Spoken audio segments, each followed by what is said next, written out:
Então, beleza, o pessoal está gravando aqui. Então, vamos lá, então. Então, eis aqui o assunto. Vamos falar sobre CSS. Então, olha só, nas últimas aulas, a gente abordou o HTML, né, que faz parte dessas três camadas aqui, assim, que integram, né, o desenvolvimento client-side, né? Client-side tem três camadas, né? O conteúdo, que é o HTML, que a gente falou, né, nas últimas aulas. O estilo, que é viabilizado pelo CSS. Através do estilo, a gente vai definir como é que o meu HTML vai ser apresentado para o usuário. As cores, a organização do conteúdo, né? Tudo vai ser definido pelo CSS, tá? E a terceira camada é o comportamento, né? Que aí entra JavaScript, que vai ser, né, assunto de aulas futuras aí. Eu acho que a gente vai ficar mais ou menos umas 2 ou 3 aulas falando de CSS e depois a gente vai partir para JavaScript, tá? Então, assim, a gente vai começar a abordar sobre CSS.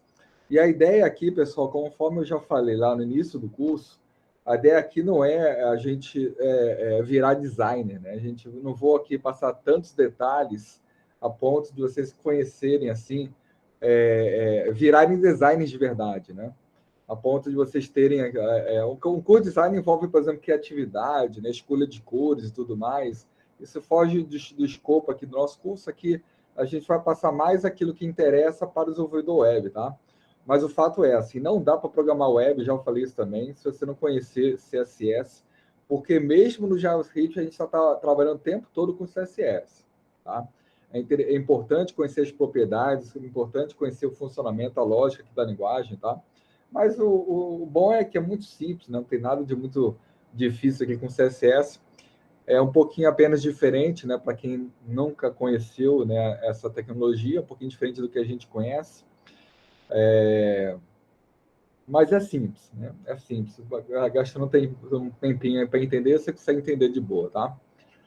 Então, assim, essas aqui são as três camadas, né? A gente já falou da primeira, vamos falar da segunda aqui agora. O CSS aqui, o objetivo, né, como falei, é mudar a apresentação do conteúdo, a forma de apresentação do conteúdo, certo? Vamos começar a falar sobre ele aqui.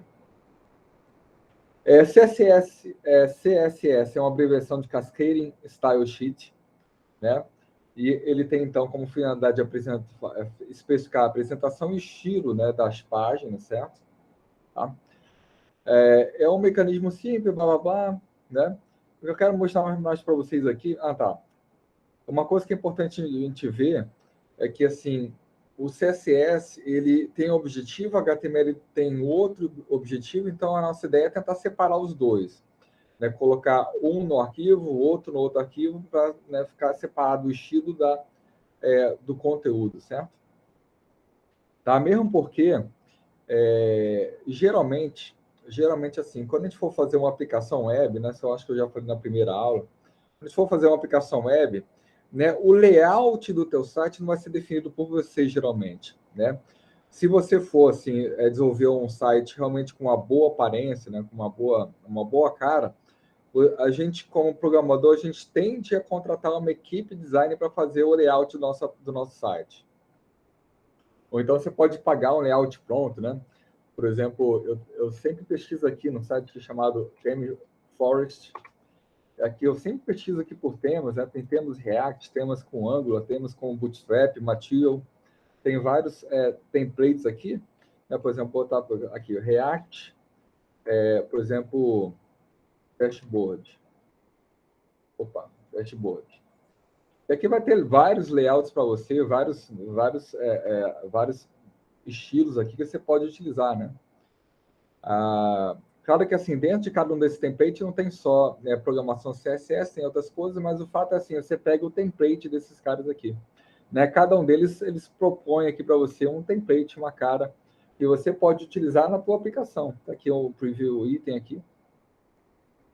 Você pode ver aqui, né, você pode ver aqui os demos e tudo mais. Então, assim, nós, como programadores, a gente tende a não se preocupar com o design, tá? Mesmo assim, se eu quiser programar a minha aplicação em cima de um design, eu vou precisar conhecer bem CSS, tá? Eu vou precisar conhecer CSS. Então, tá aqui um template, né, que a gente pode comprar, né? Geralmente não é tão caro, se custa $22, com o dólar um pouquinho alto, está um pouquinho mais caro, cento e poucos reais, mas também não é tão caro, né? Assim, para você ter um produto de uma qualidade como essa aqui, e você pode usar isso aqui para desenvolver o teu site, né? E aí você personaliza, define os seus blocos de conteúdo e tudo mais, tá? Então, isso dá para fazer. Mas, assim, em cima disso aqui, você vai precisar desenvolver o teu sistema, e para desenvolver, você vai precisar conhecer bem CSS, mesmo porque, de vez em quando, você vai precisar alterar elementos do design, né, né, do template, tá? Você vai precisar alterar, e você vai usar isso aí o tempo todo, enquanto você estiver programando com JavaScript, tá, pessoal? Não tem jeito, tá? Beleza? Então, só quero mostrar para vocês aqui, ó, esse site aqui, ó. Deixa eu copiar esse link aqui.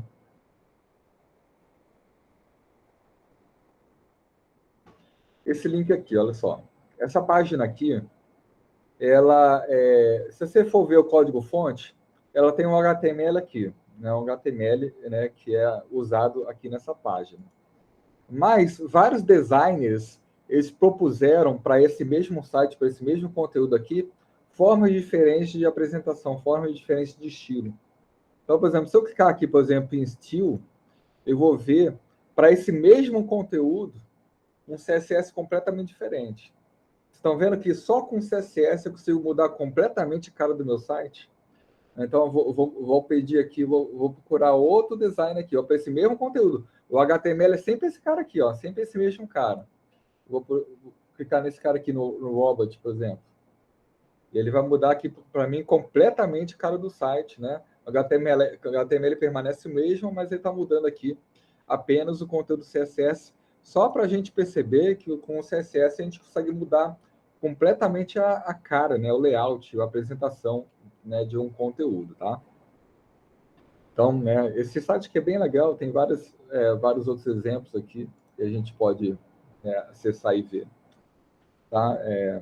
Então, é legal para a gente perceber assim o poder, né, a capacidade aqui né, do CSS, né? Tá bom?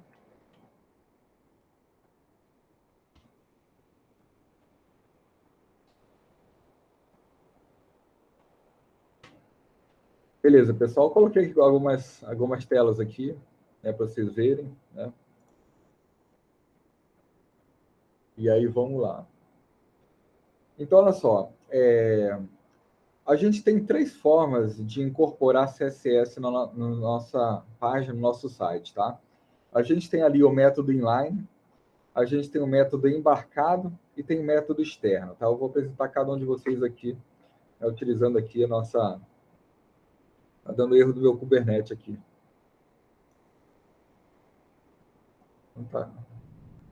O Kubernetes, para quem não sabe, ele é um sistema de orquestramento, né, de containers, né? No caso, a gente tem pensado utilizar Kubernetes para gerenciar os containers do CodeBench. Só por curiosidade, né? Kubernetes é um troço que é bastante útil para, assim, quando a tua aplicação tem muitos containers, né, é interessante, né, usar alguma coisa para orquestrar. Aí ele está dando erro aqui do Kubernetes aqui. Então, olha só, eu vou apagar esse troço aqui, botar um HTML novo. Eu vou aqui botar um div. E vamos botar aqui um conteúdo para esse div aqui. Certo? Nossa página, então, né, está assim. É conteúdo novo, né? E aí, olha só, a gente tem três formas de colocar CSS aqui. Eu posso colocar CSS usando um atributo style. O atributo style, ele está presente em tudo que é tag aqui do HTML, tá? Ele é um atributo que é global, né? Tem alguns atributos que eles são específicos de cada tag, né? Por exemplo, o atributo href, ele é um atributo específico da tag A, né? Então, assim, ele não vai aparecer em tudo que é tag, mas alguns atributos são globais, né? Aparece tudo que é tag. Por exemplo, o atributo style, o atributo ID, o atributo class, o atributo D, são atributos que a gente pode utilizar em tudo que é tag, tá? Então, aqui, o style, eu vou colocar aqui, por exemplo, que a cor do meu texto aqui vai ser vermelho. Opa, Opa, cor não, né, pessoal? Color, né? Color, red, certo? Tá? Então, aqui, olha. Aí meu conteúdo ficou vermelho, certo? Esse aqui é o estilo inline. Inline por quê? Porque eu coloco de forma inline aqui em relação à tag, né? Na mesma linha, no mesmo local aqui, eu vou definir, né? Dentro da tag eu vou definir qual os estilos que eu quero, né? Para esse elemento. E aqui a gente já viu umas coisas, né? Na verdade, sim, o CSS, ele é um conjunto aqui de propriedades e valores, certo? A propriedade diz, assim, o que vai ser mudado e aqui o como vai ser mudado. O color é uma propriedade que define como é que vai ser a fonte, qual vai ser a cor dos elementos. Desculpa, qual vai ser a cor das fontes do elemento div, tá? A cor da fonte, a cor do texto, certo? A gente vai utilizar aqui o color, tá? Eu tenho aqui uma outra forma de incorporar estilo, que é com a tag style. Então, eu tenho o attribute style e tenho a tag style, certo? A tag style, eu vou poder definir um estilo global aqui para os elementos da minha página. Aqui, esse cara, através desse cara, eu estou definindo um estilo só para esse cara aqui, só para esse div, né? Mas aqui eu consigo definir de uma maneira mais apropriada quais são os estilos dos vários elementos da minha página. Por exemplo, aqui eu posso dizer que os divs da minha página, todos os divs vão ter, por exemplo, background color, por exemplo, blue. Certo? Então, olha só, mudou um pouquinho, né? Aqui eu defino as propriedades CSS desse cara aqui, do div. E aqui eu preciso usar um seletor para dizer quais são os elementos da minha página que vão sofrer os efeitos desse estilo. Né? E aqui eu estou dizendo que todo elemento div vai sofrer os efeitos desse estilo aqui. Né? Todo elemento div vai ter o background color azul. Tá? Se eu for aqui na minha página, está aqui, olha só. Tá? Nosso background color azul, certo? E eu tenho outra forma também de definir estilo, que é através do método externo. Isso aí eu usei para vocês na primeira aula, né?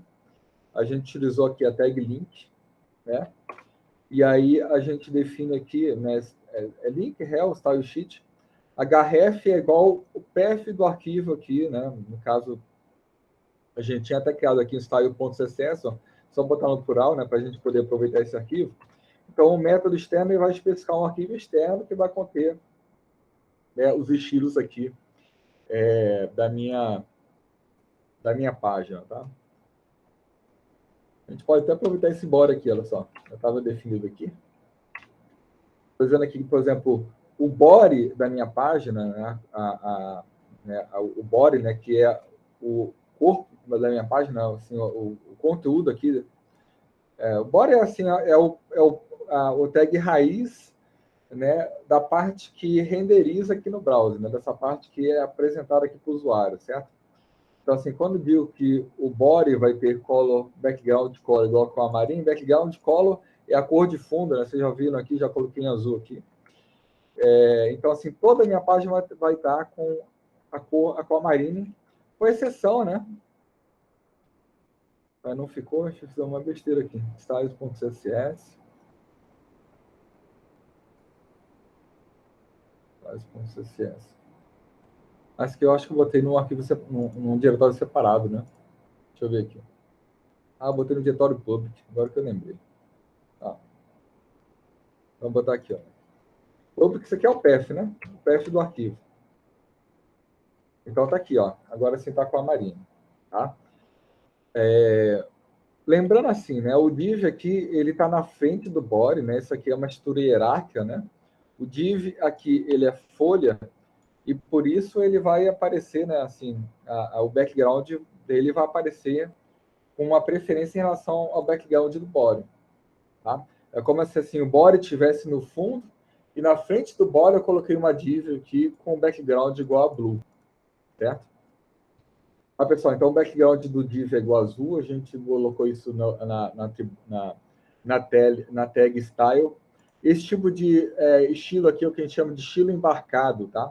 Eu coloco aqui na mesma página aqui, no mesmo arquivo, a tag style, e aqui defino quais são os seletores e os atributos de estilo que eu vou utilizar para mudar o layout aqui da minha página, tá? Então, esse aqui é o método embarcado, esse aqui é o método inline, e esse aqui é o método externo, tá? O método externo tem algumas vantagens, né? O método externo, a primeira vantagem é essa que eu já falei, né? Assim, a gente vai separar, né, o conteúdo do layout, né? O conteúdo das regras de apresentação, né? Assim, nosso arquivo fica mais organizado. Convenhamos que colocar style desse jeito aqui não deixa a coisa tão organizada. Apesar de que, assim, quem trabalha com React, né, eu trabalho com React, né? Eu, por exemplo, uso um framework chamado Material, né? Que é um framework CSS, né, de apresentação, que é do Google, e eles têm estimulado recentemente a colocar tudo aqui, ó, inline, assim. Isso para mim é horrível. Para mim, eu estou acostumado a trabalhar com arquivo externo, assim. Mas React não tem jeito. React a gente mistura tudo aqui, HTML, CSS, JavaScript. Mas, assim, quem for pagar PW2 comigo vai ver React. Por enquanto, vamos trabalhar, né, da forma como é a forma correta, realmente, né, assim, para arquivos desse aqui não React, que é criar tudo externo, né? A primeira vantagem, então, dessa abordagem aqui é que tem essa separação, né? Um arquivo com o conteúdo, outro arquivo com layout, isso é excelente. Outra vantagem também é porque, assim, geralmente seu site ele tem várias páginas e essas páginas vão ter o mesmo layout, né? Geralmente é assim, né? As páginas eles têm, dentro de um mesmo site, elas tendem a ter o mesmo layout, certo? E aí, com um arquivo só, você vai definir o layout e a apresentação de todos os arquivos, todo o HTML, todas as páginas do seu site, né? Com um arquivo só, certo? Então, assim, ao invés de você colocar aqui, né, em todas as páginas do seu site, você vai colocar um arquivo externo aqui. E aí, como o browser ele faz caixamento desses tipos de arquivos estáticos, caixamento de assets, que a gente chama, depois assim, a gente vai falar mais sobre essas terminologias. Então, assim, o browser ele vai caixar esse cara aqui na primeira vez que você fizer acesso ao site, e aí todo acesso subsequente, né, sempre que você for visitar uma nova página daquele site, o CSS já está carregado, não precisa carregar mais nada. E isso não aconteceria se você colocasse tudo aqui, ó. Né? Então, assim, o cache é uma grande vantagem que a gente tem, né, que tirar proveito, né? Bom? Deixa eu ver se tem alguma dúvida aqui. Facilita muito para os containers. Exato, Felipe, o Kubernetes, né? Verdade. Tá, então nós temos aqui, né, esses três métodos, certo? Está aqui, né, o Chile Inline, né? E aí, claro, né, não são capazes de separar conteúdo de apresentação, isso não é muito legal. O método embarcado já separa melhor, no HTML embaixo, estilo em cima. Mesmo assim, fica tudo dentro do mesmo arquivo, né? Isso não é muito legal. Então, assim, a nossa recomendação é a gente utilizar esse método externo aqui, onde eu vou colocar todo o conteúdo CSS no arquivo separado, tá? Beleza, pessoal? Então tá aqui, olha, no arquivo separado. Então aqui eu tenho seletores, eu vou falar bastante sobre os seletores na aula de hoje, tá? E aqui tem as propriedades de estilo definidas para o elemento H1 aqui da minha página. Então tá aqui, vamos falar assim da nossa primeira propriedade. Pessoal, esses meus slides, eu tenho conteúdo meio misturado, né? Eu, por exemplo, às vezes eu começo a falar de seletores, aí eu volto a falar de propriedades, depois volto a falar de seletores, e eu organizo os slides assim, porque eu acho que é mais fácil da gente assimilar o conteúdo, assim. A gente vê primeiro de forma básica, aí depois a gente vê ele a mesma coisa de forma mais avançada. Eu acho que assim facilita a nossa assimilação do conteúdo e até a gente decorar as coisas, do que, por exemplo, a gente vê tudo de uma vez só e aí nunca mais falar sobre essa mesma coisa, entendeu? Tá? Então, assim, para vocês pode parecer meio bagunçado o slide, mas foi proposital que eu fiz assim, tá? Então, assim, vamos falar dessa primeira propriedade aqui, que na verdade eu já falei, que é a propriedade color, né? A propriedade color, a gente define aqui, né? Qual é a cor do elemento. Opa, vou botar aqui, por exemplo, vou botar color aqui. Vou botar color aqui e vou tirar esse cara aqui por enquanto, tá? A gente está falando da propriedade de color, né? Então tá aqui, né? Eu vou usar o color para mudar, né, a cor do elemento. Essa cor aqui a gente pode utilizar, né, um formato igual a esse aqui, que é o nome da cor em inglês, né? A gente pode também utilizar o formato hexadecimal, que eu falei para vocês na primeira aula lá. Por exemplo, aqui, olha, eu vou definir usando o formato RGB, né? As duas primeiras letras hexadecimais definem o quão vermelha é a cor, né? Por exemplo, vou botar FF aqui. Depois, define o quão verde é a cor. E depois define o quão azul é a cor, né? Como essa cor aqui, ela é 100%, né, vermelha, 0% verde e 0% azul, então ela ficou totalmente vermelha, certo? Então está aqui, né, aqui né, a cor, né? Assim, esse editor aqui tem algumas facilidades, né, para a gente escolher a cor aqui, ele é bem legal nesse sentido. Então, assim, tem esse outro formato aqui. Vê, assim, sempre que esse primeiro cara aqui, pô, às vezes enche o saco nesse modal aqui aparecendo aqui. Você vê que, assim, esse cara aqui, como ele é 79, ele é muito maior do que um B, então essa cor vai ter assim, vai ser vermelha, né? Tá? Se esse cara aqui é muito maior do que os outros, ele vai ser, assim, vai ter uma predominância de vermelho maior, certo? Eu tenho outra forma aqui de definir a cor. A gente pode utilizar a função aqui RGB. RGB. E ele até ajuda aqui o editor, olha só. Ele fala que o RGB é uma função, né? CSS tem funções, tá? A gente pode ver isso aí, outras aí ao longo do curso. Tem aqui, eu passo 3 valores, onde eu vou definir o quão, de novo, né? O quão vermelho é a cor, o quão azul o quão verde é a cor e o quão azul é a cor. Mas eu vou usar isso aqui valores numéricos, tá? Ao invés de utilizar FF para definir o quão vermelho é a cor, eu vou usar um valor entre 0 e 255. FF, pessoal, é igual a 255, certo? FF, né? Então, assim, aqui eu vou usar não valores hexadecimais, mas valores, né, inteiros aqui, por exemplo, para definir a minha cor. Opa, achei o arquivo sem querer. Beleza? Tá? Então, RGB. E eu tenho aqui também outra forma, outra função. Aliás, aqui, vai renderizar vermelho de novo. Né, o próprio... Aqui eu tenho um plugin, pessoal, que ele mostra o vermelho aqui, olha. Eu acho que esse vermelho aqui é do próprio Visual Studio, né? Mas eu tenho um plugin aqui, uma extensão, né? Que eu não lembro exatamente qual que é. Que ele bota vermelho aqui, né? Também, né? Deixa eu ver se eu boto aqui color. Aí, eu acho que esse cara aqui, color highlight aqui, ó. Ele bota, né, o vermelho aqui em toda a cor, eu acho que fica mais fácil enxergar do que colocar só num pontinho aqui, né? Tá, eu tenho aqui o RGBA também, que é outra função. Com RGBA, eu vou conseguir colocar um canal alfa para minha cor. Né, o canal alfa, né, geralmente também é usado em imagens, ele ajuda a gente a definir a transparência de uma cor ou de uma imagem.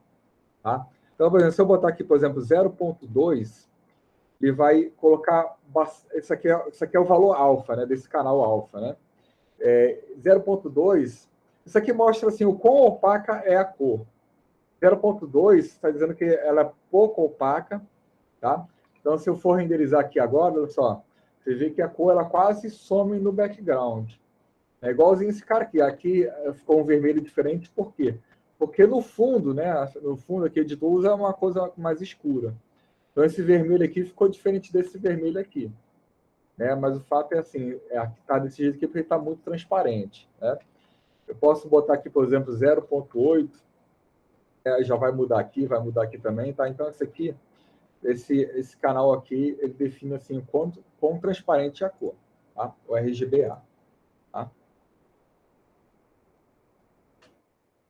Então, tá aqui, né? Tem o formato hexadecimal. Tenho também, né, o nome de cores, posso usar, né, cada um deles.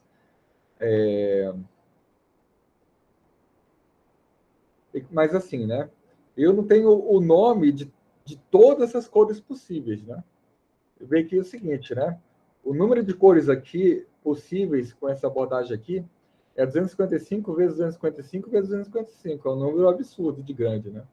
Eu não tenho assim tantas cores, nome de cores disponíveis, né? Eu só tenho nomes para algumas cores. Então, assim, eu vou ter um poder muito maior se eu for utilizar dessa abordagem ou da abordagem ali do hexadecimal, tá? Ou então RGB, tem assim um poder de definir a cor muito maior, tá? Assim, o assim, o Chrome e o Firefox tem um plugin chamado Colorzilla, que é um plugin muito bacana, que ajuda a gente a escolher aqui a cor, né, a cor a cor aqui, por exemplo, se eu acessar aqui, por exemplo, esse cara aqui, ó. Digamos que eu quero saber qual é essa cor aqui, olha. Quero saber que, aliás, essa cor mais escura aqui, ó. Então eu posso vir aqui, seleciono aqui color pick aqui, né? Venho aqui, clico aqui, aí ele vai copiar para mim, para minha área de transferência, essa cor. Então, assim, quando a gente quiser roubar a cor de um site, foi lá no site e gostou, por exemplo, do esquema de cores, a gente pode usar esse mecanismo aí. Aí tá aí o cor. Aqui não aparece muito bem, né? Porque é fonte, né? Mas tá aqui um azul mais escuro, né?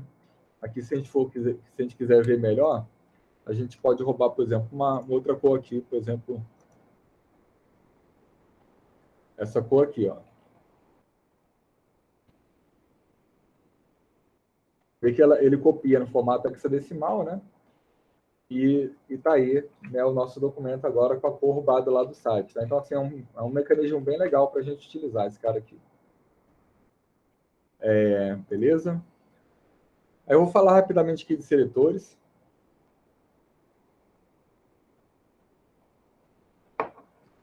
Vou falar rapidamente aqui de seletores. Deixa eu ver se alguém entrou aqui.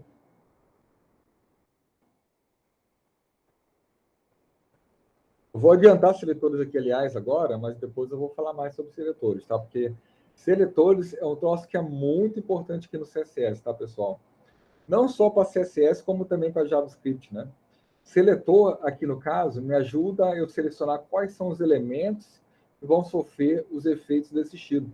Mas em JavaScript eu uso para selecionar os elementos que eu quero manipular, né? Então, por exemplo, eu fiz na primeira aula, eu coloquei um botão na minha página, utilizei aqui um mecanismo para eu selecionar o botão e ali no meu JavaScript eu tenho uma referência àquele botão, né? Essa referência é um objeto contendo propriedades do botão. E eu posso utilizar seletores CSS, né? Na primeira aula, eu utilizei um cara chamado getElementById. Mas eu também posso utilizar seletores CSS para selecionar de uma forma mais precisa quais são os elementos que eu quero aqui, que meu JavaScript faça alguma manipulação, coisa assim, tá? Então, assim, seletor é um troço que é muito importante no mundo web, tá, pessoal? Vamos ver aqui só 3 deles por enquanto. O primeiro seletor aqui é o seletor de elemento, ou então seletor de tags, pode ser, né, assim, tem esses dois nomes, tá? Que é esse que eu falei, né? Aqui, eu estou dizendo que toda div, eu vou colocar outra div aqui agora. Toda div vai sofrer os efeitos desse estilo aqui. Certo? Então, assim, essa div aqui de baixo também vai sofrer os efeitos desse estilo. Ficou bem junto aqui, eu posso colocar aqui, por exemplo, uma margem no fundo, por exemplo, uma margem de 20 pixels, para separar bem os dois divs, ó, né? Eu vou falar sobre margem depois, tá? Aqui eu estou botando uma margem no fundo aqui, né, do elemento div, né? Vou falar sobre esse cara aqui depois. Mas o fato é o seguinte, né? O div aqui, olha, ele é um seletor de tags, então toda tag div vai sofrer os efeitos desse estilo aqui. Você vê que as minhas duas divs ficaram, né, com essa cor aqui, né? Essa cor que a gente roubou lá do site. Eu tenho também, além dessa tag, desse seletor de elementos ou seletor de tags, eu posso também usar classes. Dentro dos meus elementos, eu posso definir classes aqui, ó. Vamos botar caixa aqui, por exemplo. caixa. Class aqui também é um atributo global, certo? Tudo que é tag vai ter class também. E eu posso dizer que só os elementos da classe caixa vão sofrer, por exemplo, os efeitos desse estilo aqui. Para isso, eu vou usar o ponto aqui, ó. Então, assim, esse elemento aqui, com esse seletor aqui, estou dizendo que todo elemento caixa vai sofrer os efeitos desse estilo. Para isso, eu preciso definir um ponto aqui, tá? Ponto eu uso, né, para dizer, olha, eu vou agora utilizar um seletor de classes, tá? Eu vou dar um Ctrl R aqui. E tá aqui, olha, só o primeiro cara sofreu os efeitos daquele estilo. Certo?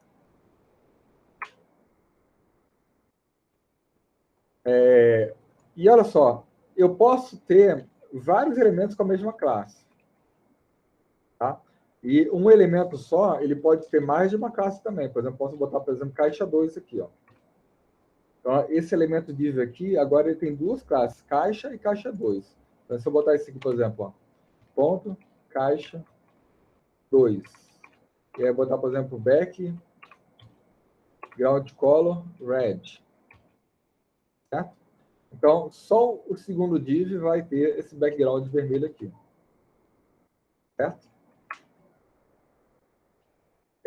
Que mais, pessoal? Então tá, olha só, as caixas, as classes, elas podem repetir, né? Mas eu tenho aqui um outro seletor, que é o seletor de ID. Eu tenho aqui no meu HTML outra propriedade, né, outro atributo global, que é o ID. Eu vou botar, por exemplo, né, para um, digamos que seja parágrafo 1, tá?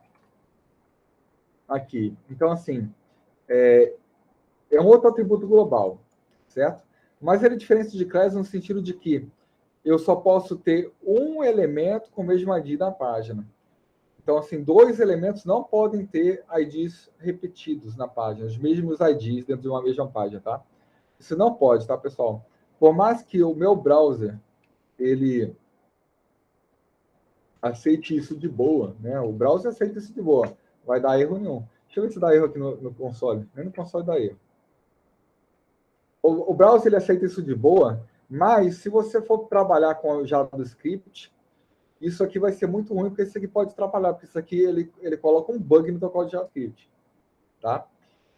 Porque o JavaScript sempre assume que para cada, assim, não vai ter IDs repetidos na página, certo?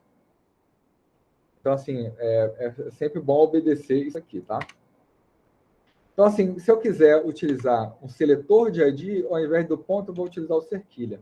Eu vou botar, por exemplo, para 1, e aí eu vou botar, sei lá, vou botar aqui, por exemplo, uma borda. Borda, 6px, solid. Aqui eu vou botar uma cor aqui. Vou botar yellow green. Tá aí. Certo? Então, assim, só o elemento que tem esse ID aqui, lembrando que esse cara que vai ser sempre único, né? Vai sofrer esses tiros, olha só. Tá? A gente acaba não utilizando muito esse cara aqui, não. Tá? A gente utiliza mais esse aqui e o seletor de tags, tá? Esse cara aqui a gente acaba não utilizando muito, não. Porque, na verdade, ele só vai mudar os tiros de um elemento, né? A gente usa muito esse cara em JavaScript. Esse cara aqui em JavaScript a gente usa demais. Mas em CSS, assim, nem tanto, tá? Eu diria que em JavaScript esse cara aqui é o mais usado. Então tá aqui. Ah, pessoal, olha só, uma coisa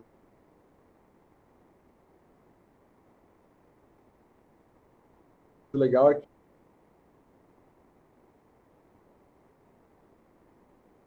seria o seguinte, olha só. Aqui eu tenho a classe caixa para a tag aqui, a classe caixa para a tag div, e isso não tem problema nenhum, tá? Isso não tem problema nenhum. Isso não é tão frequente você ter isso, né? Mas não tem problema nenhum. Você pode ter uma classe aqui,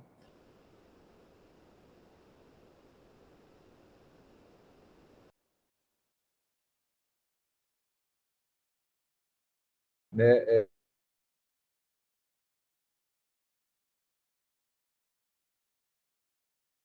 uma mesma classe para várias tags, tá? Eu quero caixa e caixa 2 sofram os efeitos desse estilo aqui. Né?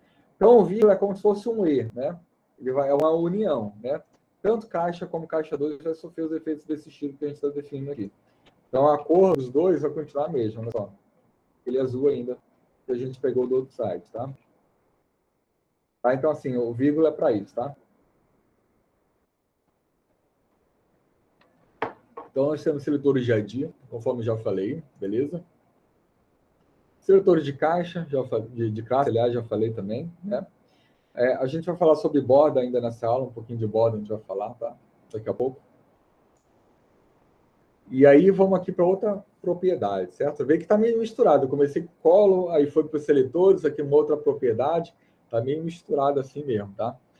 E essa propriedade aqui é a propriedade font family. Eu estou passando mais as propriedades mais essenciais, as mais utilizadas aqui, né? Mais essenciais de CSS mesmo.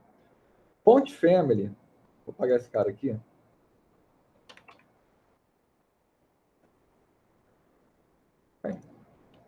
Font family,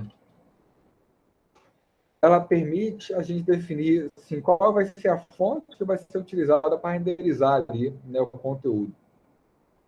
Por exemplo, essa primeira fonte aqui que o meu editor está selecionando. Ó. Aqui são 3 fontes separadas, né, que são fontes monoespaçadas. Né? Se eu for aqui na minha página, você vê que vai ficar assim, olha, eu mudei aqui a fonte, certo?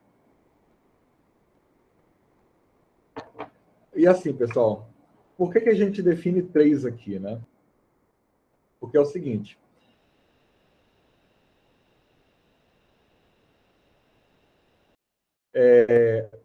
se o chega aqui, se ele tem, né, disponível essa fonte aqui, por e-mail, que é a fonte do Windows, né? E aí, se ele não tiver, ele vai para esse cara aqui, por que já é a fonte do Linux.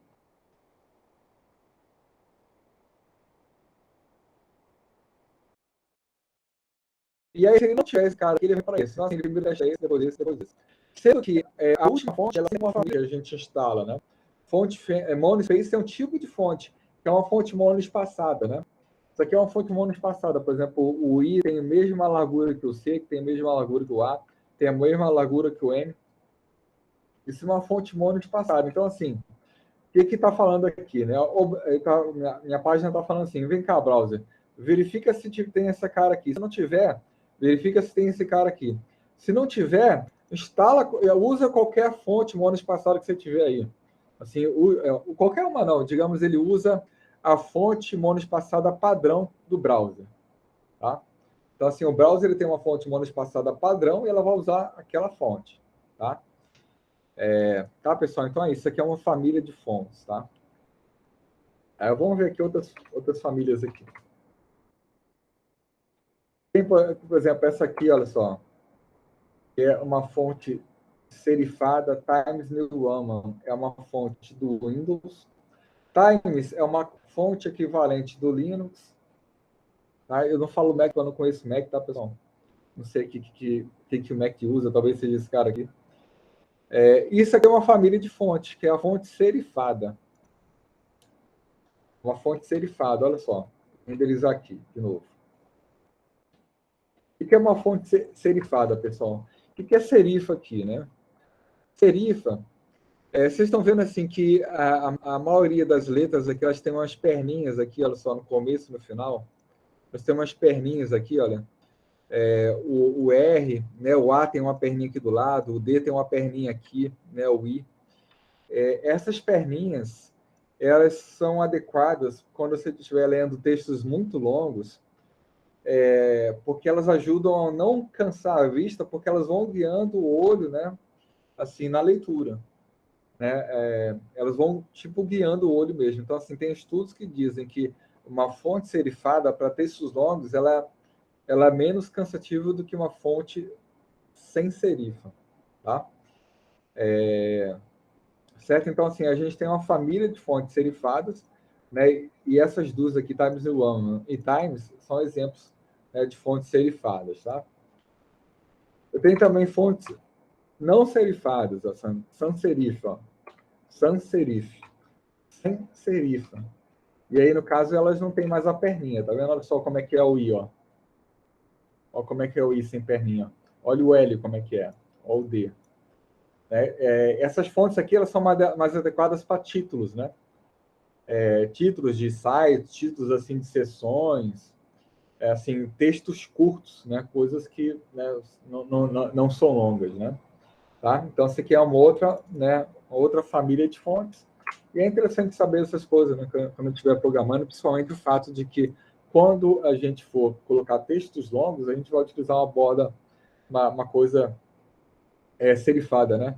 Apesar de que, assim, a gente que é programador, o ideal seria que os nossos editores aqui utilizassem serifa, mas eles não usam serifa por quê? Porque mais ideal ainda é a gente ter aqui uma coisa monoespaçada, né?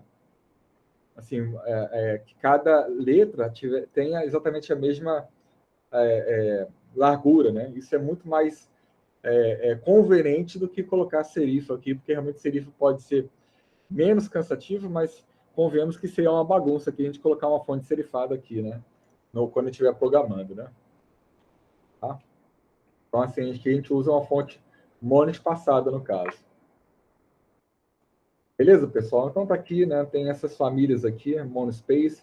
Fantasy é um tipo de fonte que tem assim uma fonte não trivial, né? Foge um pouquinho da trivialidade. Algumas têm umas carinhas, tem umas coisinhas engraçadinhas, tá? Mas é uma coisa que a gente geralmente não usa muito, não. Cursive. O que é esse cursive aqui, pessoal? Não estou lembrado. Eu sempre esqueço desse cara, porque eu nunca uso esse cara. Vamos ver o que é esse cara aqui. Ah, lembrei. Lembrei. Esse cara aqui são fontes escritas na mão, assim, ó. Tá? Cursive é isso, né? São fontes que são elas simulam, né, alguém que escreveu ali a coisa na mão, certo?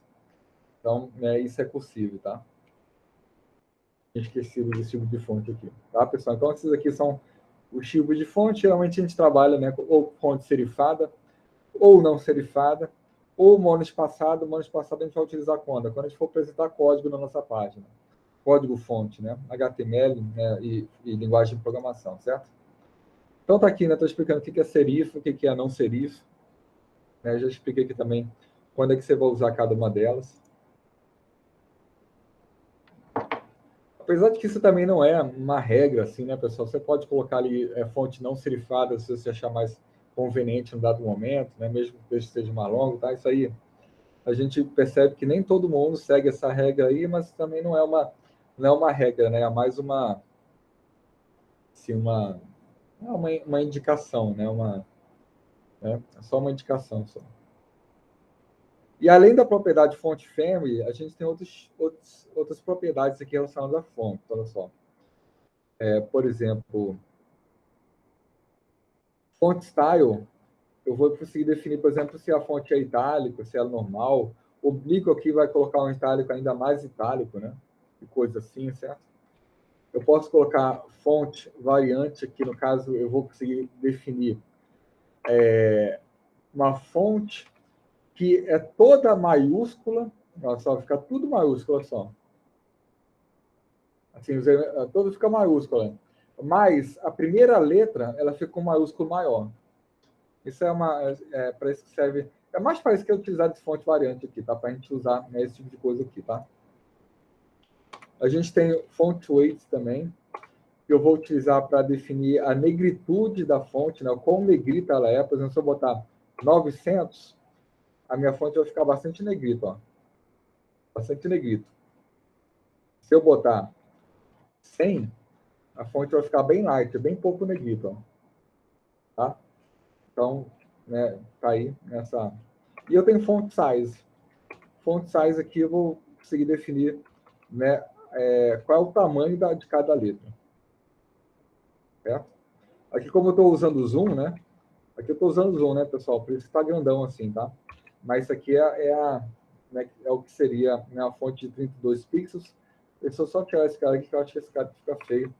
Vou botar aqui uma coisa não tão negrita.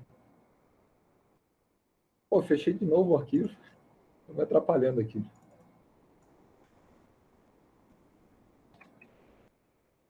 Conta aí, pessoal.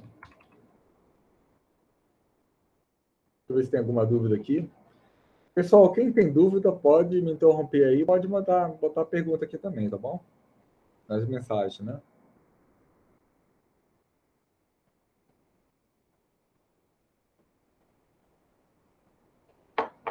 Vamos lá, fontes de estilo.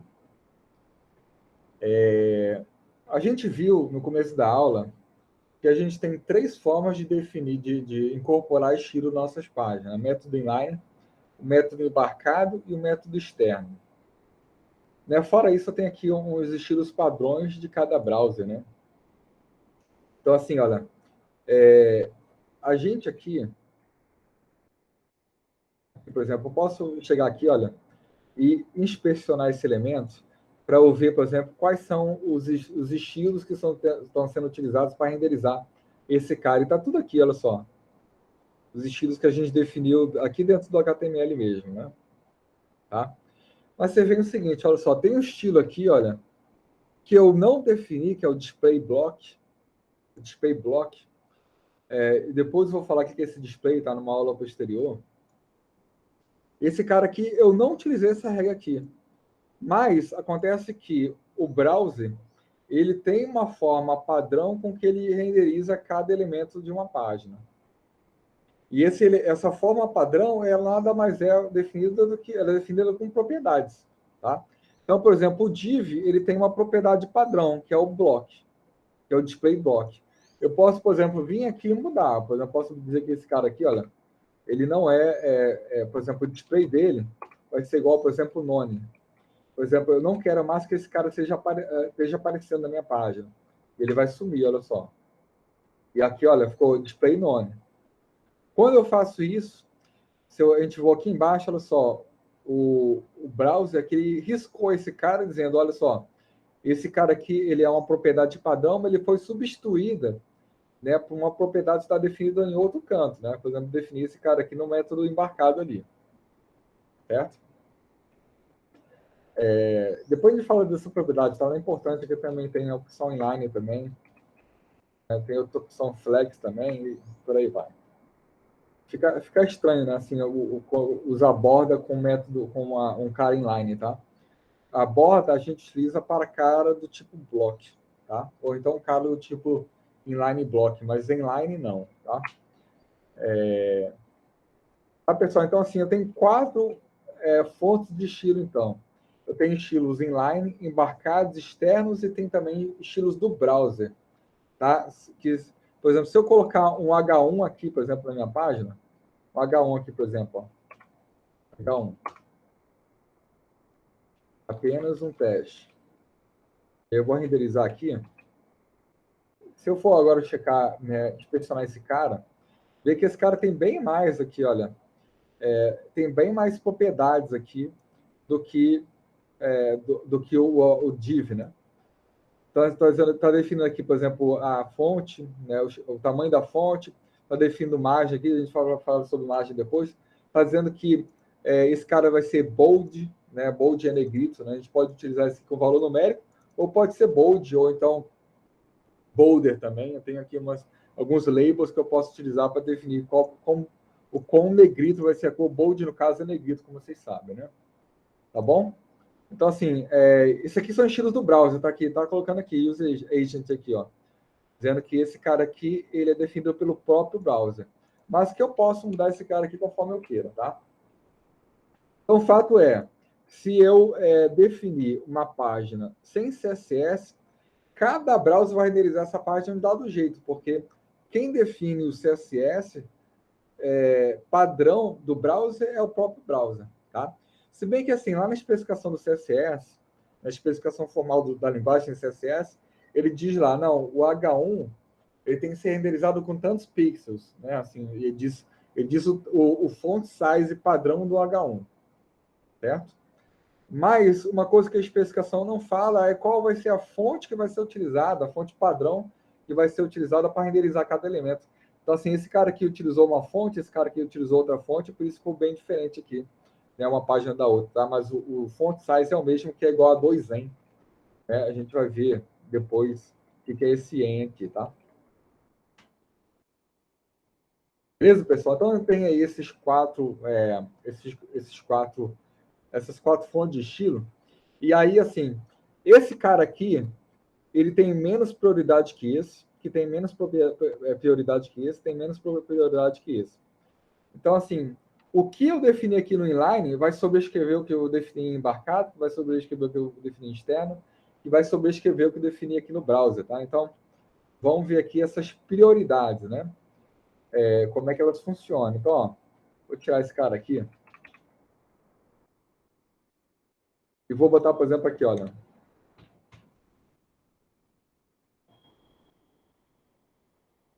Vou botar, por exemplo, style aqui, é igual, por exemplo, color, dois pontos, red. Color red, certo? E aqui eu estou dizendo que a cor é essa cor aqui que a gente roubou lá do site, né? Quem tem prioridade? Quem tem prioridade é esse cara aqui, porque ele é mais específico. Tá? Ele é mais específico, então ele vai ter prioridade em relação a esse cara aqui. Então, se eu for agora renderizar minha página vai ficar desse jeito aqui, tá? Deixa eu tirar essa borda aqui que está me avacalhando, né? Aliás, não, deixa eu tirar isso aqui. Na verdade, é para tirar isso aqui, ó. A gente bota block. Certo? Então, assim, a cor ficou vermelha por quê? Porque o Stealing Line tem prioridade em relação a esse cara aqui. Tá? Se eu definir aqui, por exemplo, também, ó, se eu tirar esse cara aqui, acho, pessoal, vou manter esse cara aqui por enquanto, olha só. Então, assim, esse tem prioridade em relação a esse, tá? Se eu definir aqui, né, um color aqui para o meu elemento, vou botar, por exemplo, div aqui, esse aqui é o cara de menos prioridade. É o cara de menos prioridade, vai ser esse cara aqui. Até o embarcado vai ter mais prioridade do que o externo, tá? Esse cara aqui tem mais prioridade, tá? Mas, alguém entrou aqui. Mas a gente pode mudar essas prioridades. Por exemplo, se eu posso dizer aqui, não, que esse cara aqui, ele é importante. Por ele ser importante, né, esse cara aqui, então, esse cara aqui ele vai ter prioridade em relação ao style. Então, se eu voltar lá na minha página, então, agora né, ele está apresentando dessa forma aqui. Tá? Eu tinha tirado aqui o background aqui desse cara aqui, né? Tá? Então, tá aqui, pessoal. Como eu botei important ali, então, né, o cara definido como important, ele tem mais prioridade que esse cara aqui. Lembrando que eu também posso chegar aqui e botar important aqui também, ó. Né? Posso fazer isso. Mas aí a gente está avacalhando já, né, pessoal? Geralmente, a gente... na verdade, geralmente a gente não usa esse important aqui, tá? Porque, assim, para nós programadores, é importante a gente... É importante que a nossa aplicação ela siga uma regra lógica, né? Tem que ser uma regra ali para você entender o que está acontecendo. Se você ficar botando important aqui, vai ficar avacalhado assim essa regra. E aí fica difícil fazer manutenção. Tá? Então, assim, geralmente a gente não coloca né, important aqui, coisa assim, tá? Assim, é uma opção, mas que a gente tende a evitar, tá bom? Para não ficar bagunçado. Né? Vamos usar aqui né, assim, a regra padrão né, que o CSS dá para a gente, tá? Inclusive, olha só, eu posso colocar, né? Se eu tirar esse cara aqui, e se eu tirar esse cara aqui, né? E botar o important aqui, esse cara aqui não tem prioridade nenhuma, né? Ele é o menos prioritário, né? Que é o método externo. Mesmo assim, ele vai ficar né, dessa cor, porque o aquamarino, porque eu coloquei important aqui, certo? Eu tirei dos demais, tá? Mas, como eu falei, a gente tende a evitar esse important aí, tá? Volta aqui, olha só. No exemplo, né, eu tenho H1 definido com a cor né, azul no método inline, e tenho o H1 aqui definido com a cor red no método embarcado. Claro que aqui quem vai ter prioridade vai ser o inline. Então tá aqui. mas eu posso inverter essa prioridade colocando important aqui. E aí, no caso, né, quem vai ter prioridade vai ser o método embarcado sobre aqui o método inline, tá? Então, aqui ficou vermelho. A garganta tá reclamando aqui.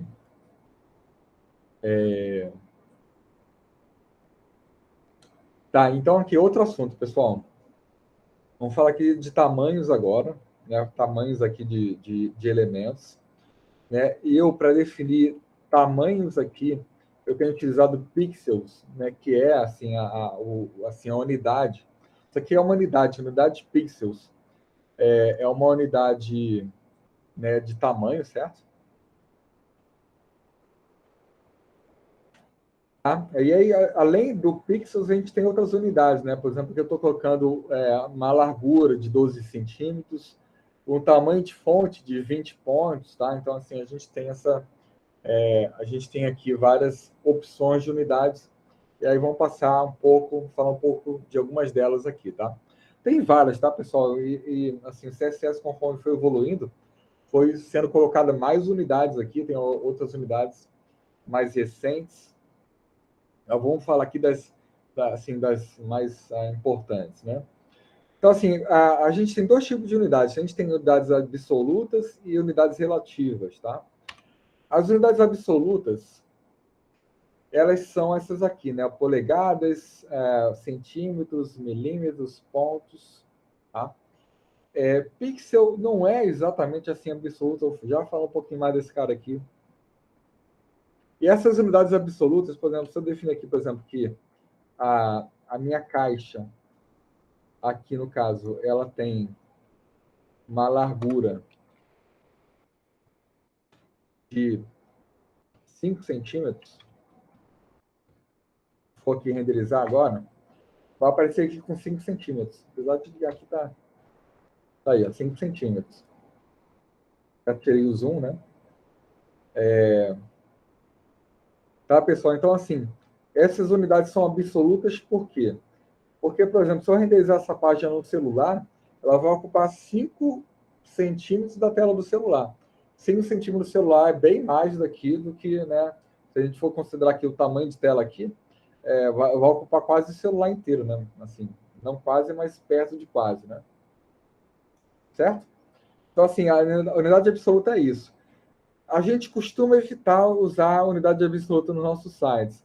Unidade absoluta é mais utilizada quando? Quando for, por exemplo, criar um CSS que eu vou utilizar para imprimir um material. Quando eu for falar, por exemplo, para vocês de Media Queries, eu vou mostrar, isso tem a ver com responsabilidade dos sites, eu vou falar sobre isso aí depois.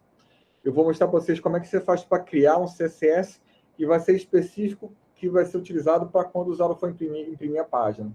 E aí, centímetro passa a fazer sentido, né? Que o papel é sempre o papel, sempre aquele tamanho lá. Não tem papel do tamanho do celular, papel, né? Assim, quando você for imprimir, é legal que seja unidade absoluta.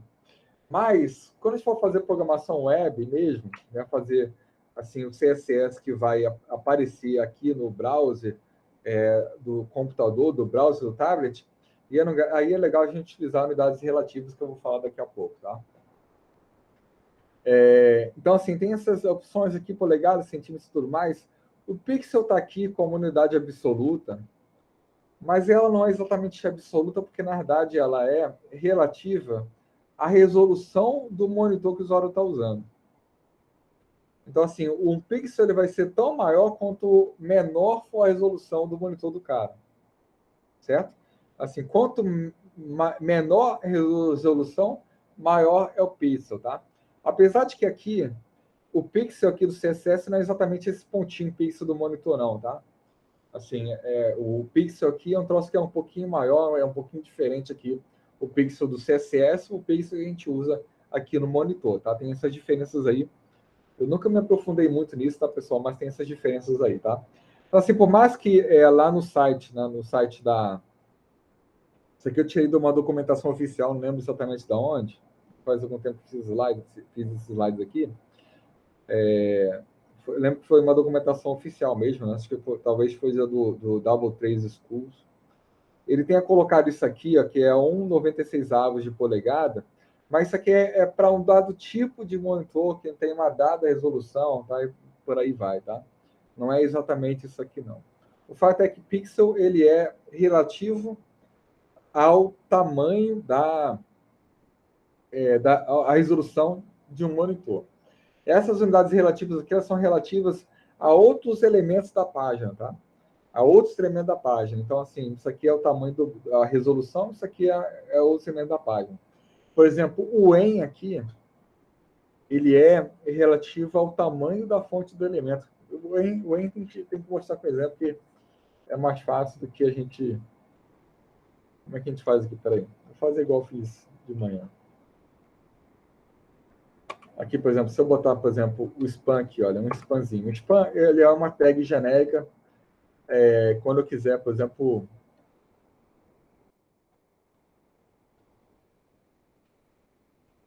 Quando eu quiser que o meu conteúdo ele fique assim, né? Assim, opa, deixa eu tirar essa largura aqui, peraí.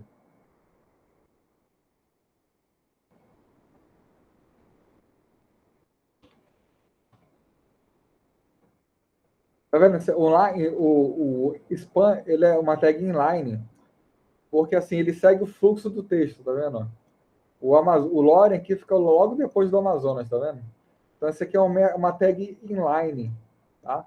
Porque ela não faz uma quebra aqui. Se eu botar, por exemplo, um H1 aqui, olha. Se eu botar, por exemplo, um H1 aqui, teste, você vê que esse teste aqui ele vai ocupar toda uma linha vertical, horizontal aqui, tá vendo? Ele quebra aqui conteúdo, isso aqui vira um bloco de conteúdo mesmo, né? Isso aqui é uma tag que a gente chama tag block, tá? E é definido através dessa propriedade display aqui, que eu já até falei um pouquinho dela agora, né? Mas o span, no caso, ele é um cara do tipo inline.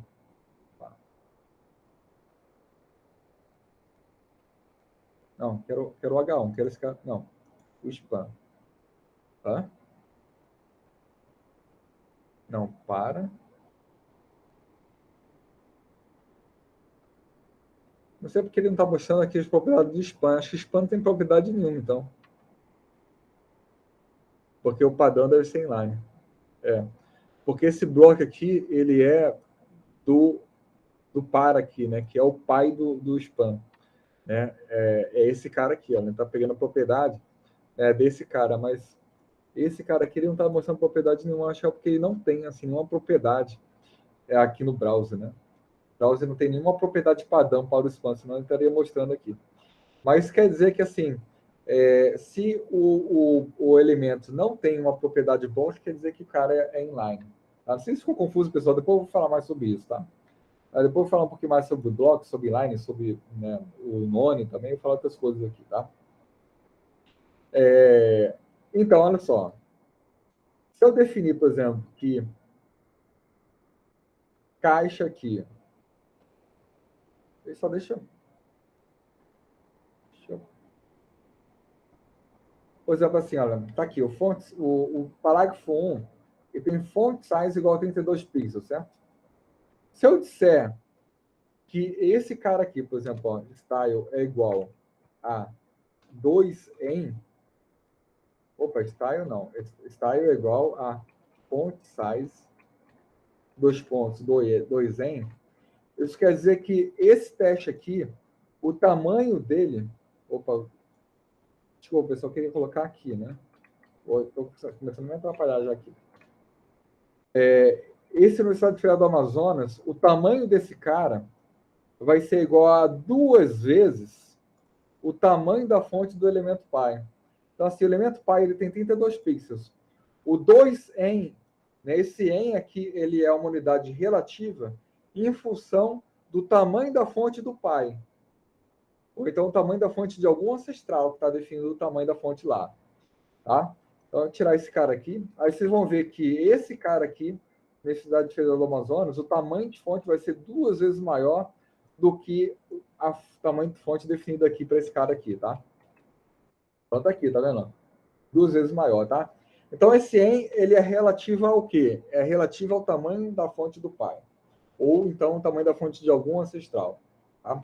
Por exemplo, se o pai não tiver um tamanho de fonte definido, quer dizer que o pai, o tamanho de fonte dele vai ser igual ao do ancestral, certo? Depois eu vou falar um pouquinho sobre essa questão de ancestralidade, sobre hierarquia e sobre herança de estilos. Vou falar um pouquinho isso aí depois, tá? Mas deu para entender, né? Esse cara aqui vai ter 2 vezes o tamanho da fonte do pai, tá? Beleza? Então, isso aqui é o N. O porcentagem aqui, ele define, assim, porcentagem em relação ao elemento pai. Então, olha só, por exemplo, se eu disser que esse cara aqui, o para 1, a largura dele é igual a 50%, vê que o pai dele é o body, olha só, o body. O body, ele ocupa toda a página aqui. Se eu dar um Ctrl+R agora, esse cara aqui passou a ocupar 50% do body, tá vendo? Então, assim, ele ocupa tantos por cento do total ocupado pelo pai, tá? É isso que faz esse percentagem aqui, tá? Esse porcentagem aqui. Eu tenho também o VW, né, que é bem parecido com esse porcentagem aqui. Ele também, assim, por exemplo, o VW, aqui é VW, né? Aqui tá errado, aqui é VW, tá? Vou até corrigir logo, pessoal, senão depois eu esqueço. Então, assim, VW, ele é bem parecido com esse percentual aqui. Na verdade, é bem parecido mesmo, né? Mas tem a ver com a largura, né? Aqui, no caso, um VW é igual por exemplo, 1% da largura do viewport. O viewport é esse cara todo aqui, ó. O viewport é esse cara todo aqui, toda essa região aqui, ó. Então, por exemplo, o meu body tem esse tamanho aqui. Esse é o tamanho do viewport, tá? O tamanho do body, tá? Qual a diferença entre o VW e o porcentagem? O porcentagem aqui, no caso, ele vai ocupar aqui 50% da largura do pai. O VW vai ocupar, por exemplo, se eu botar 50 VW, vai ocupar 50% da largura do viewport, que é essa região toda aqui do body, tá? Coincidentemente aqui, o body é o pai desse cara e o tamanho do body também é o tamanho do viewport, tá? Então, por isso que ficaria igual aqui, tá? Mas, assim, VW quer dizer, né, essa largura toda aqui. Sem VW é exatamente essa largura toda aqui, tá? E VH é a altura, né, daqui até aqui, certo?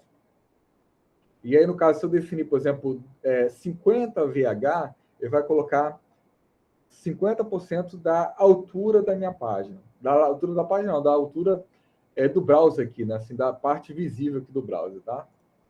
Então, assim, vê que é super relativo, né? Esse cara aqui é relativo à largura do viewport, esse cara aqui é relativo à altura do viewport, isso aqui é em relação à largura do pai, né? Esse aqui, né? E por aí vai, tá? E eu tenho outras propriedades, tá, pessoal? Outras unidades, aliás. Eu tenho, por exemplo, o REM, que está sendo muito utilizado, né? Por exemplo, pelo framework Bootstrap, ele está usando muito o REM. O REM aqui, no caso, é o seguinte, se eu botar, por exemplo, 2 REM aqui, quer dizer que esse cara aqui, o tamanho de fonte dele vai ser igual a 2 vezes o tamanho de fonte da tag HTML. Então, se eu botar aqui, por exemplo, ó, o HTML. HTML, por exemplo, font size dele tem, por exemplo, vou botar bem pequeno, vou botar, por exemplo, 4 pixels aqui, bem pequenininho. Certo? 2 REM, esse R aqui é de root, né? Assim, é igual a propriedade, a unidade em, mas considerando o root da página, que é o HTML. Tá? Então, assim, ao invés de considerar o tamanho da fonte do pai, ele vai considerar o tamanho da fonte do HTML, certo? Então, vê que ficou bem pequenininho aqui, tá vendo? Porque eu botei um tamanho de fonte bem pequenininho para HTML, e por mais que esse cara aqui seja o dobro, né, do tamanho, né? Dobro do tamanho, mesmo assim ele continuou sendo muito pequeno, porque ele ficou só com uma fonte de 8 pixels, tá? Beleza, pessoal? Esse REM aqui está sendo muito utilizado. O Bootstrap, assim, ele utilizava pixels antes para medir as coisas, ele trocou por REM. Então, assim, é uma unidade importante. Tá? Então, aqui o exemplo aqui, né, do EN, né? Aqui, por exemplo, olha só. Esse cara aqui, o font size dele é 20 pixels, olha só. E esse cara aqui, o tamanho de fonte dele é 14 pixels. E eu defini que a altura, height aqui no caso é a altura desse cara aqui vai ser 2en, isso é 2 vezes o tamanho da fonte. E aqui também é 2en, olha só, 2en. Mas, apesar desse aqui ser 2en, esse aqui ser 2en também, aqui é menor por quê? Porque o tamanho da fonte é menor. Tá? Então, o en é sempre relativo ao tamanho da fonte. Certo?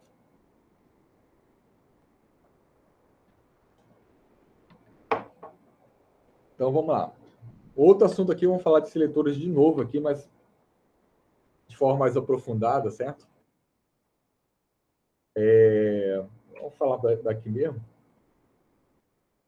Mas, pessoal, vou fazer o seguinte, eu vou copiar esse conteúdo aqui, vou colocar lá no site, porque esse conteúdo é um bom exemplo disso que eu quero falar aqui. Então, tá aí, olha só. Beleza. Vou falar de outros seletores aqui agora, certo? Quer dizer, vamos se aprofundar mais em seletores, né? Esse seletor asterisco aqui, ele seleciona todos os elementos da minha página. Todos os elementos, tá? Então, vai selecionar o body, né? O A, o P, vai selecionar todo mundo, tá? Então, o asterisco está aqui. Você vê que ele botou uma borda em todo mundo, tá? Porque ele selecionou todo mundo, tá? Então, assim, a ideia aqui é todo mundo que sofreu os efeitos desse estilo, eu vou colocar uma borda. E aí, para esse primeiro seletor, ele está colocando uma borda em todo mundo, tá? A gente utiliza esse asterisco aqui, pessoal, muitas vezes, quando eu quero assim, né? Por exemplo, eu quero, assim, o browser, como eu falei, tem seus próprios estilos. Por exemplo, o browser, ele costuma colocar margem, né, padrões em dados elementos. E quando eu quero zerar tudo, né, por exemplo, eu quero fazer o seguinte, não, olha só, eu quero que tudo tenha margem zero. Margem zero. Eu faço isso aqui. Porque nesse caso eu estou zerando toda a margem, aí eu vou ter um maior controle, né? Assim, do que assim, de quais são as margens que eu vou poder colocar em cada elemento, tá? Então, assim, isso aqui é para zerar tudo, tá? Para zerar, né? Você acha que isso geralmente vai usar para zerar, né? Aqui posso definir qual é isso aqui, com que, por exemplo, todas as fontes vão ter cor preta e por aí vai, tá? É quando eu quero selecionar, né, e definir estilos para todo mundo, tá? Eu tenho também aqui, né, por exemplo, né, o seletor de elementos, que eu já falei para vocês. Então, por exemplo, aqui eu vou selecionar só os elementos de tag A da minha página. Então, se eu for aqui agora, eu estou selecionando só os elementos, só os links da minha página, certo? Só os links da minha página. Estou colocando uma borda aqui. Aqui eu tenho esse link aqui também. Estou selecionando, então, só esses dois links. Eu tenho aqui, deixa eu botar umas classes aqui. Class é igual L1. Eu vou botar uma classe aqui também, mostra que eu vou botar CL2 também. CL2, classe 2. Eu tenho o seletor de classes, que eu já falei para vocês. E aí, no caso, vai selecionar só os elementos que possuem essa classe aqui, CL1, que no caso é o A, né, o link pre-comp, e o parágrafo aqui. Parágrafo não, o span, no caso, né? Só o span. É esse cara aqui. São os dois elementos com CL1. Eu tenho aqui né, assim, o seletor, já falei para vocês que eu coloco o ID, certo? Eu tenho também aqui um seletor de atributos. Né? Por exemplo, se eu colocar colchetes aqui e copiar, por exemplo, o href aqui para o meio, eu estou dizendo o seguinte, não, selecione apenas elementos que possuam o atributo href. Tá? Então, se você for ver aqui agora, ó, todos os elementos que possuem o atributo href, que coincidentemente são os links, né? Não coincidentemente, aliás, são os links, eles vão ser selecionados, tá? Eu posso dizer assim, o seguinte, não, eu quero os atributos href que possuam, né, o valor aqui, por exemplo. E aí, no caso, só o segundo link vai ser selecionado. Certo? Eu posso também colocar um asterisco aqui e dizer o seguinte, não, eu quero que todos os elementos que possuam a substring, né, W3C, na verdade, assim, todos os atributos href cujo valor possua a substring W3C vão ser selecionados. Então, na verdade, só esse cara que vai ser selecionado, né, porque ele possui a substring W3C. Então, de novo, só ele vai ser selecionado.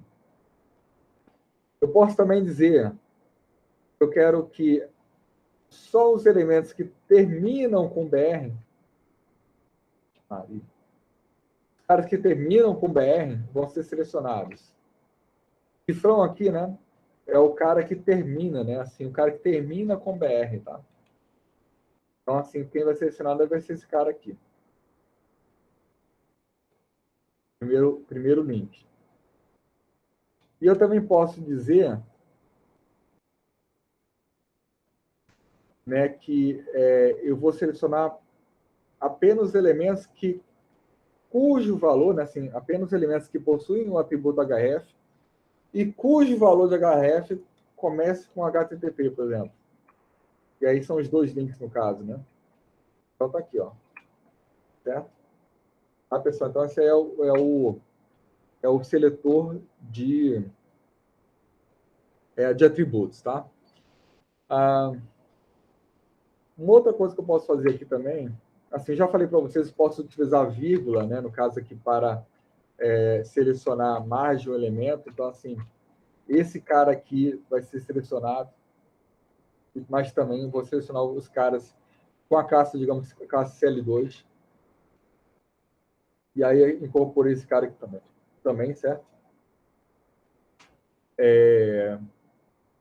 Eu tenho seletor, o seletor de ancestralidade, olha só. Aqui, por exemplo, se eu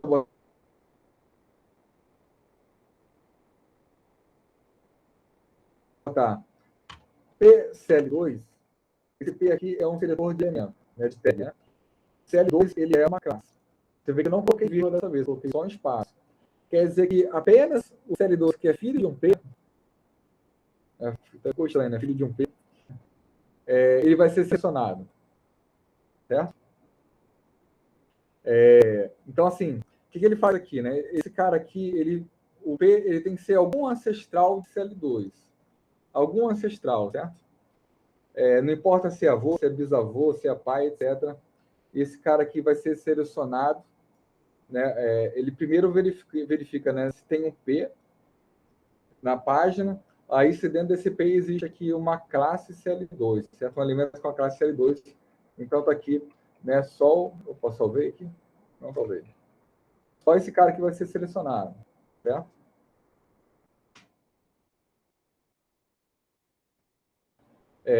Eu também tenho aqui a ancestralidade direta, né? Se eu colocar aqui sempre P maior que ponto CL2, então esse cara aqui só vai ser selecionado se o pai imediato de CL2 for um P, tá? Então, assim, esse cara aqui, ele considera qualquer ancestralidade do P, pode ser pai, avô, bisavô e tudo mais, mas esse cara aqui é só se for um pai direto. Aí ele vai ser selecionado. No caso aqui né? Ele vai ser selecionado também daqui o CSS, né? Sendo selecionado, tá? Tá, pessoal? Então, alguns seletores aí, né? São importantes da gente conhecer. Aqui o universal, o de elementos, o de classe. Eu posso fazer isso aqui também, tá, pessoal? Aqui eu estou falando o seguinte, ó. Por exemplo, só o elemento span que tem a classe CL2 vai ser selecionado. Aí eu vou botar aqui, por exemplo, span CL1. Você vê que você tem o CL1 aqui, olha só, com A, e tem o span CL1 aqui, certo? E aí só o cara, né? Só esse cara que vai ser selecionado, porque eu estou selecionando aqui os spams com a classe CL1, tá? Então daqui foi selecionado aqui, tá? Eu vou botar A aqui, vai ser os links com a classe CL1, certo?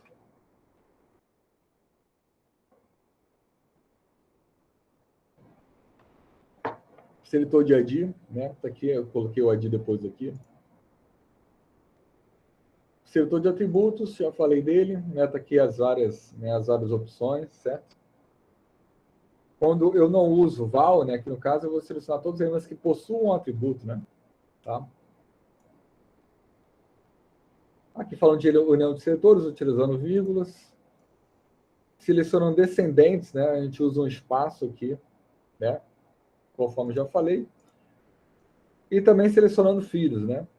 Então, aqui o CL1, aqui no caso, precisa ser filho do P, filho direto do P, para ele poder ser selecionado, tá? Beleza, pessoal. Então é isso. Mais um assunto aqui, eu acho que é o último assunto de hoje. Box Model. Olha, repetindo, pessoal, seletores é um troço que é muito importante, porque além de CSS, faz parte também de JavaScript, tá? Então, assim, ele é bem importante. Então, é uma coisa que a gente vai utilizar muito aqui ao longo do curso, tá? Box Model, beleza, olha só. Eu já falei para vocês que aqui nossa página, elas tem os elementos inline, né? Eu tenho outros tipos de elementos, né? Por exemplo, flex e tudo mais, eu tenho outros elementos aqui. Vou devolver aqui, por exemplo, nosso parágrafo. Sorry.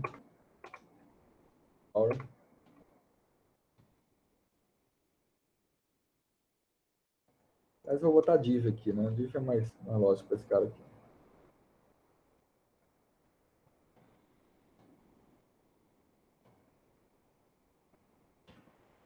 Olha só, tá aqui, né? Meu elemento, certo? Esse elemento é o que a gente chama de box model. O elemento box model é um elemento que possui, né, ao mesmo tempo, uma margem, uma borda, um padding e um conteúdo. Eu vou falar sobre cada um deles aqui.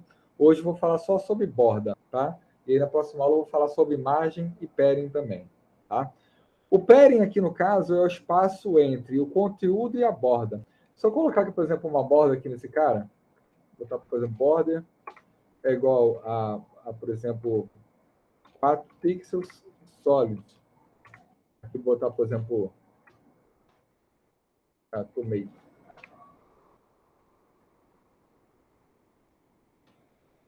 Errado.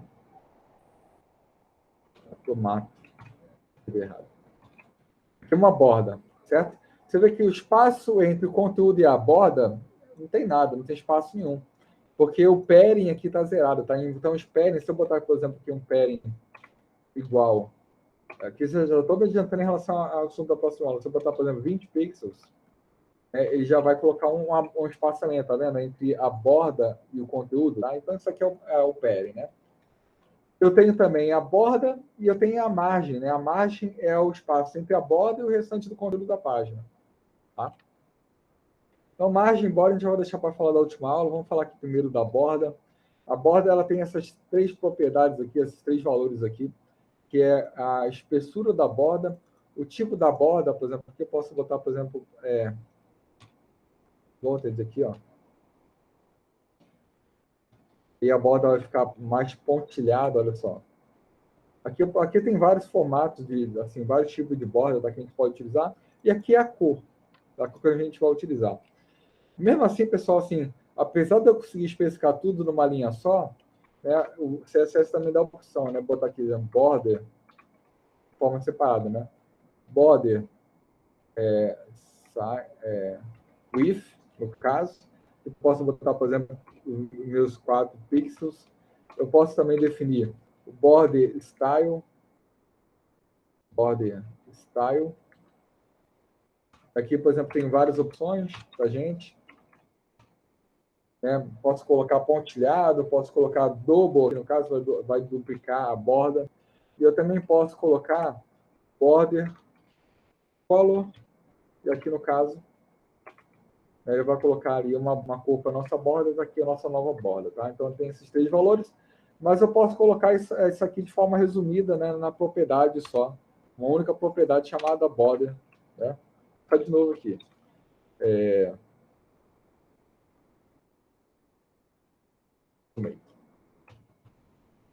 Certo? Tá bom? Então essa aqui é uma forma resumida, né? Tá?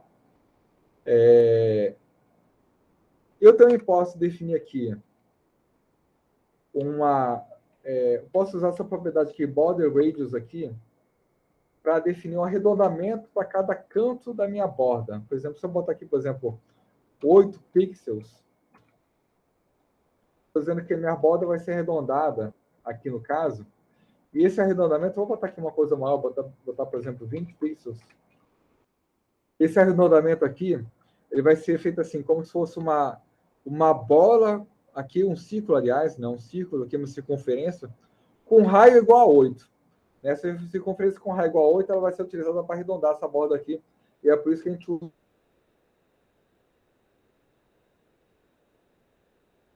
usa radius. Posso, né? Posso botar, por exemplo, ó, bottom left radius, para colocar uma borda arredondada só no canto inferior esquerdo aqui da minha parte, do meu elemento, tá vendo? E eu também posso colocar, né? Assim, para os demais elementos também. Por exemplo, botar aqui, por exemplo, top left. Então tá aqui, olha. Tá? Para cada elemento eu vou ter aqui uma borda. Até hoje eu não sei porque o meu Firefox está abrindo aqui. Tá, pessoal? Então, eu também posso, né? Ao invés de fazer isso aqui, eu posso, num comando só, definir aqui, né? Quais são. Aqui posso botar 40 pixels. Ele vai, né? Colocar 20 pixels aqui, né, na borda superior esquerda e inferior direita, e vai colocar 40 aqui nessas outras luzes aqui, tá? Eu também posso colocar uma borda para cada elemento. Posso botar 10 px, e aqui eu vou colocar, por exemplo, 5 px, e aí, né, vou ter um arredondamento para diferente para cada lado aqui do meu elemento, tá? Beleza, pessoal? Então tá aqui, border radius. Então tá aqui, né? São formas, as 3 propriedades que a gente utiliza para definir uma borda, mas eu posso colocar isso tudo numa linha só. Tá aqui, né? Meus tipos de borda, meus estilos, né? Dizer que tem alguns elementos que parecem uma coisa meio 3D também, tá? Posso colocar tudo numa linha só, conforme já falei, né? E aí, pessoal, a gente sempre utiliza essa ordem aqui, tá? Essa ordem largura, estilo e color, a gente sempre utiliza essa ordem aqui. Por mais que o browser, ele às vezes aceite coisa diferente, por exemplo, vou botar, por exemplo, o meio aqui, ó. O browser, ele pode se virar e entender, né, que você está definindo aqui, mas isso aqui já está fugindo da especificação, e aí pode ser que algum browser ele não saiba lidar com uma coisa que foge da especificação. E aí, assim, se você quer que tua página funcione de forma correta, assim, da mesma forma, em tudo que é browser, é bom seguir a especificação, e a especificação é essa aqui. E tem algumas propriedades CSS que você é obrigado a colocar na ordem, mesmo por Chrome, tá? Mesmo por Chrome, você vai ter que seguir aquela ordem. Eu vou falar sobre alguma dessas propriedades depois, na aula posterior, tá? Beleza? Então, tem aqui as propriedades de arredondamento das bordas, né? Tá aqui. E aí, pessoal, como primeiro exercício CSS, uma coisa bem facilzinha, né? Bem facilzinho, né? Depois tem exercícios mais complicados para vocês, tá? Eu pedi apenas que vocês façam aqui essa paginazinha aqui. Aí eu vou pedir para vocês, né, criarem um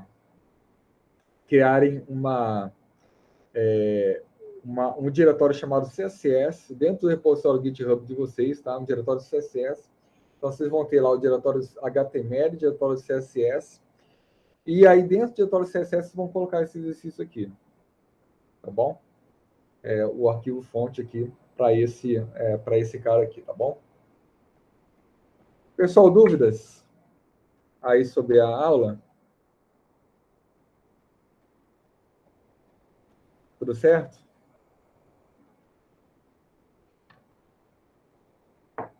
Tranquilo?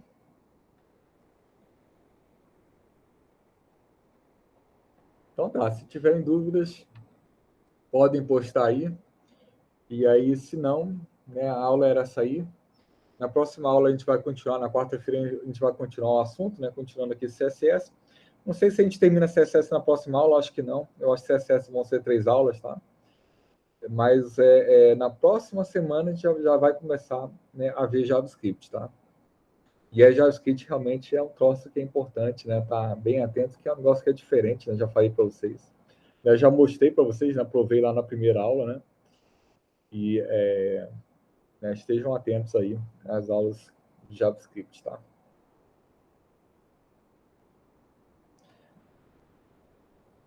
Compartilhar o diretório. Geralmente, Felipe, eu peço assim 2 semanas após a aula, tá? Então, assim, por exemplo, se eu pedir nessa aula aqui, mostrei os slides com esse exercício, então vai ter até 2 semanas para colocar isso lá no repositório. Não sei se foi essa a tua pergunta, mas tá? Eu vejo a data ali eu vejo a data em que você fez o push, né? Ali pelo GitHub, né? Tá? Pode falar, Isabelle. Oi, professor. Então já pode ir subindo os exercícios para o repositório até eu só mandar o formulário para a gente submeter, né? Acho que eu vou mandar o formulário agora para vocês aqui depois da aula. Ah, tá bom. Tá? Vou ver se eu consigo fazer isso rapidinho aqui, tá? Ah, obrigada. Então, assim, eu vou colocar para vocês, pessoal, um formulário onde vocês vão informar para mim qual é o endereço do repositório de vocês. Porque, assim, eu estou recebendo aqui no e-mail, né, uma série de convites para participar dos repositórios, mas eu não sei, assim, né, não dá para pegar o nome do aluno pelo nome do nome do GitHub, né? Então, eu vou colocar ali um formulário para vocês me disserem para mim qual é o seu nome, seu e-mail e qual é o seu repositório lá no GitHub. Tá bom? Compartilhar com vocês aqui isso aí. Isso, Gabriel, exatamente. Até semana que vem, tá? O exercício de HTML até semana que vem, tá?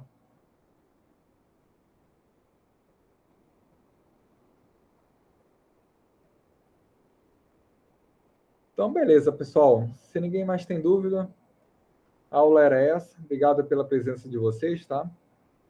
E a gente se vê aí na próxima aula, na quarta-feira. Boa tarde, professor. Até a Boa próxima. tarde. Obrigado, viu? Valeu, Tchau, professor. tchau. Boa tarde. Valeu. Boa tarde. Tchau.